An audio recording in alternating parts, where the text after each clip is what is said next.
Hi, I'm here showing Red Awakening with my team, Domino Effect. Basically, Red Awakening is a 5v5 online multiplayer shooter. It's only online with sort of bleeding some campaign elements in there as well. So what we're showing here is 1v1. We're on our first map, Asylum, so it's a really dank, it's going to have, well, it's a bit of an early prototype zone at the moment, but we're going to have some atmospheric rain, wind everywhere. Some of the unique selling points of ours is we're really trying to marry together some of the gameplay from like old, really fast-paced shooters like Unreal Tournament or Quake or something like that, but then combine it with the sort of slower, really brutal combat, melee combat that you see in stuff like Manhunt, and then tie it on a nice little knot with a lovely cartoon art style reminiscent of something like Borderlands or Hotline Miami. Yeah, so what we're showing off here at the moment is so we're doing 1v1, and we're showing off our wall running. We've got a real emphasis on freedom of movement. So you're able to wall run, you're able to wall hang, similar to games like Titanfall. You can jump between walls and stuff like that. You can slide, you can go prone, there's full prone movement. We're intending on having a feature where you kind of have a camera flip. So we'll have a dedicated button for kicking. We really want you to use every part of your body just to eviscerate the other player. So something we're going to have in there very soon is some really brutal executions. Really brutal. People look at it and see a cartoony style game and think, oh, maybe family friendly. Not going that direction. So yeah, some of the unique features we've got is every player has an arm module, which on both arms, which is where the claws, these like predator style claws come out, and you use them for like the wall hanging. And we were initially just going to have it so every weapon in the game can be thrown. So when you've thrown away all your weapons, you get your fists out.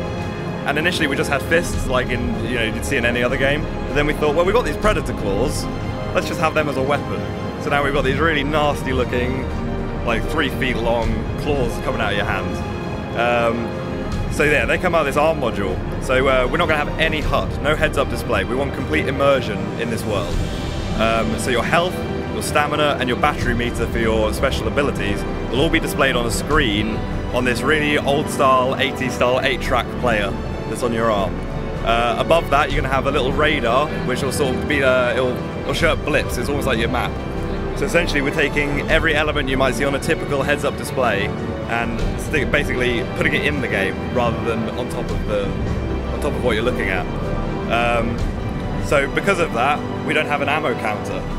There's no ammo counter on the HUD. So the way we got around that is we have a dedicated button for checking your ammo. So for one of the weapons we're showing off here, our submachine gun, we're calling it the FAP 24/7. Yeah, take that as you will. If you're older, you'll understand. And to check the ammo on that, there's a little screen with a counter on it. Not every gun will be like that. The pistol, you pull back the slide and the counter is on top of the bullets. The shotgun, you pull it to the side and you can see how many rounds are remaining.